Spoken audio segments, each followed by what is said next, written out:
There are many interesting things happening over at OnePlus. So Oppo has promised to make an investment of 10 billion yuan in the next 3 years to accelerate OnePlus's growth. And you know what? OnePlus is now being identified as Oppo's performance brand in China. It actually says so in the OnePlus 11's box as well. So in the context of China, I think OnePlus is to Oppo what iQOO is to Vivo now. And the second thing that's happening is the kind of seesaw that's happening between the product lines itself. Last year we had the OnePlus 10 Pro, but the OnePlus 10 didn't exist. This year we have the OnePlus 11, and apparently the OnePlus 11 Pro is not coming according to some rumors. Also, this is the last year of the Hasselblad partnership. And finally, the alert slider is back after, making a disappearance in the OnePlus 10T to the OnePlus 11. Now, talking about the OnePlus 11, it is a proper comeback to form for the brand, one that will further consolidate its great brand value in our country. Now, this unit of the OnePlus 11 has been imported from China, and of course, the India launch is happening in February. So I will save my detailed reviews and comparisons for that time. But for now, I'm going to be talking about the camera and the performance of this Chinese variant of the phone. If you don't know me yet, I'm Ashad. You're watching Trakin Tech English. Let's go.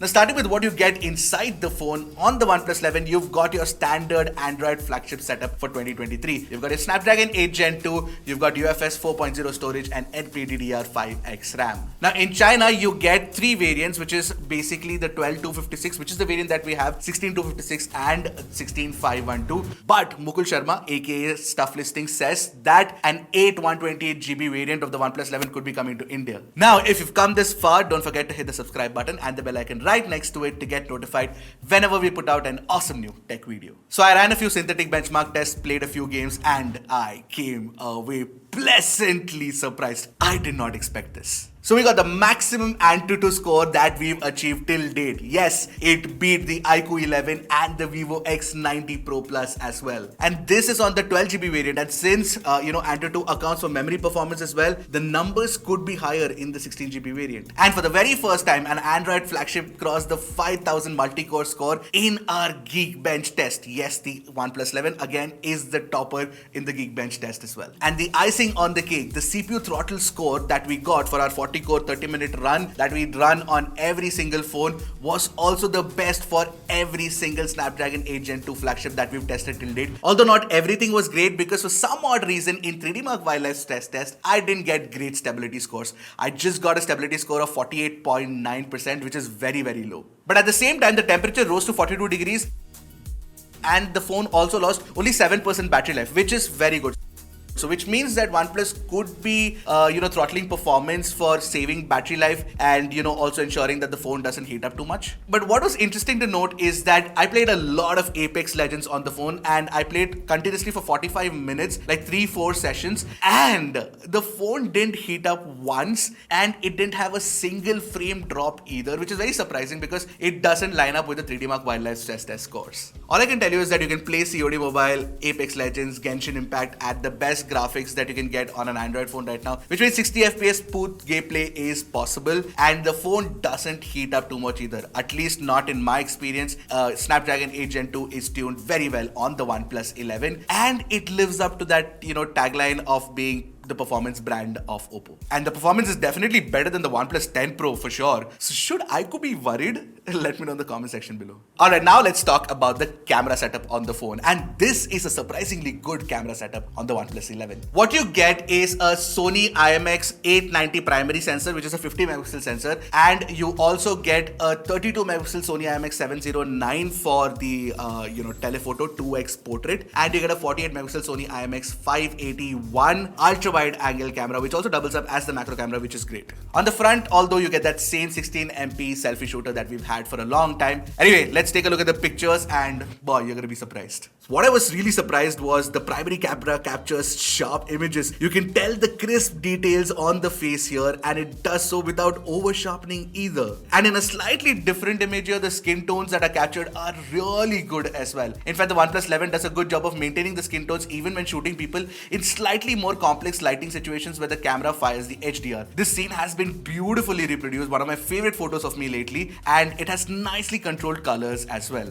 Now, talking about HDR performance, oh my god, I was genuinely shocked at the kind of results I was getting. Across every single camera, the HDR algorithm works really well. Now take a look at this non-HDR selfie sample against an HDR one and you can tell the difference for yourself. In HDR, what I noticed is that the way it corrects the highlights in the rear and it also controls the shadows is very well done. The kind of dynamic range that the OnePlus 11 captures is some of the best we've achieved on a phone this year for sure. But there is one problem that I noticed, and that is the white balance tends to go slightly off sometimes, especially when there is a lot of white to be captured in the scene. The OnePlus algorithm sort of makes it yellowish. Or too warm. For example, the comparison here where the primary is warm, but the 2x has the correct white balance. Similarly, in this set of samples, the primary again is much warmer compared to the ultra wide angle camera. Now for portraits, OnePlus does it slightly differently. You get these two distinctive Hasselblad portrait lenses that you can use to shoot pictures. So what OnePlus says is that the 1x portrait actually mimics the bokeh effect of the Hasselblad XCD 30mm wide angle lens, and the 2x does it for the XCD 65mm. All that considered, the portrait pictures are some of the best we've shot from a OnePlus phone. Facial tones and crispness are exceptional in this first 30mm wide portrait, and the edge detection plus bokeh is absolutely stunning as well. The second 65mm shot is equally fantastic too. Also, the portrait mode has one of the nicest new filters called Serenity mode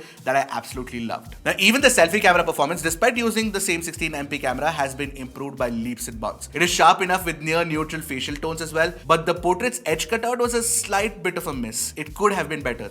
Selfie HDR performance is incredible as well. Just take a look at the correction from non-HDR to HDR selfie. It is night and day difference. Low light selfies look very good too. And this final selfie is just a very complex selfie scene that OnePlus has managed to do a good job of. Now the 48MP ultra wide is a sharpshooter and the HDR performance is very good too. In fact, it does a good job even in low light. But like I mentioned, there is a color shift that is mostly at issue with the primary camera's white balance correction. Now you can also use this ultra wide for macro shots, and the camera app automatically switches to the macro when you go close to the subject. The camera can definitely achieve crisp focus and it looks very good. This is, by the way, the right way to do macro shots instead of adding an extra camera. So basically you get 4 cameras for the price of 3. Now the telephoto is not the sharpest of the 3 cameras in the setup, but it does a good job of capturing colors and dynamic range. It would have been nice to have a 3x zoom, but since this is not the Pro variant, even the 2x rounds up the setup nicely. In low light shots, the primary camera does a good job. The night mode tuning is particularly pleasing and not overdone. The details are very crisp without over sharpening to make it feel overdone, so that's good. And you really cannot tell the difference between the non-night mode and night mode shots because by default OnePlus increases the shutter time as well. Video recording is very good on the OnePlus 11 with fantastic stabilization, good exposure, very good color addition, especially at 4K 60fps. In fact, if you want even better stabilization, there's a special toggle for better stabilization, but the resolution drops down to 1080p and the shooting speeds are still 60fps, which is not too bad. Interestingly, the telephoto can also shoot at 4K 60fps and the quality of footage is very good, but the ultra wide cannot, and the ultra wide tops out at 4K 30fps. Again, good quality footage you can achieve from the ultra wide as well. I would say that OnePlus has definitely beefed up the video recording quality. On the front, although it's still 1080p 30fps, but you get EIS, which is not too bad. Honestly, for the video recording performance of the OnePlus 11, it is good, but I want to compare it to other phones to see how it stacks up. So wait for that comparison when we get hands on the India unit. Now, as for additional modes, the expand mode continues to exist and it lets you frame some creative ultra wide shots. I really like it. The Pro mode is very good. It's a Hasselblad Pro mode and it offers focus peaking and histogram options. It is very useful for pro photographers to be able to get tack sharp focus every time you go out to capture an image. I genuinely used it a lot. You can also shoot 10-bit color depth in images, but the images are saved in HEIC format, so that's something that you have to keep in mind. At its very core, the OnePlus 11's camera setup is great. Therefore, it makes me feel really bad that there is no Pro variant of the phone with more telephoto available, but this is very good. I loved shooting with this phone's camera. In fact, I think it could very well be the best OnePlus camera that has ever been made. Although for making such a claim, I really do want to compare it to other phones in its price category and beyond.